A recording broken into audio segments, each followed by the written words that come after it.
حدیث پاک کا ترجمہ کر رہا ہوں، میں تو حدیث پاک بیان کر کے مثال دے رہا ہوں، اب مجھے حدیث کا ترجمہ تو کرنے دینا بھائی، حضور کے فرمان پر تو بات کرنے دو نا بھائی۔ یہاں تو اس نے اس حدیث کو سمجھا نہیں، اور اگر سمجھ لیا ہے تو یہ کیسے ہو گیا کہ فلسطین کی بیٹیاں روتی رہ گئیں اور تو رویا ہی نہیں؟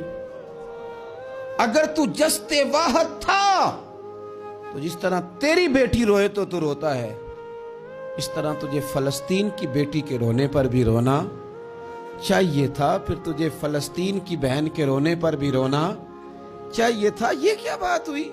ہم نے نا کسی کو چھوٹا سمجھا، کسی کو حقیر سمجھا، اور بھئی یہ تیرا خیال ہے کہ فلانا فلاں ہے اور فلانا فلاں ہے۔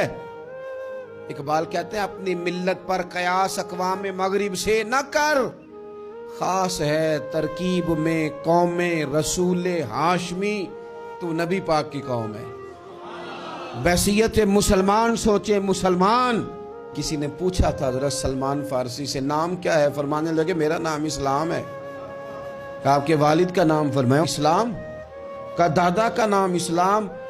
آپ فرمانے لگے تو کتنے کو سوال پوچھے گا، میں کتنے کو جواب دوں گا؟ سلمان کا ہر چیز ہی محمد مصطفیٰ کا دین ہے، میرا سارا کچھ میرے نبی پاک کا دین ہے، شروع بھی یہی ہے، اختتام بھی یہی ہے، یہی میرا سارا کچھ ہے۔ داستان حسن جب پھیلی تو لامحدود تھی، اور جب سمٹی ہے تو آقا بس تیرا نام ہو کے رہ گئی۔ بس ہم اتنے کہ ہم حضور کے غلام ہیں۔ تو مسلمان ہو کے سوچیں، بحیثیت مسلم کی اپنی ذمہ داریوں کا احساس کریں۔ اقبال نے کہا تھا میری زندگی کا مقصد تیرے دین کی سرفرازی، میری زندگی کا مقصد تیرے دین کی، میری زندگی کا مقصد تیرے دین کی سرفراز، میری زندگی کا مقصد تیرے دین کی سرفراز، میری زندگی کا مقصد تیرے دین، یا رسول اللہ میری زندگی کا مقصد تیرے دین کی سرفرازی۔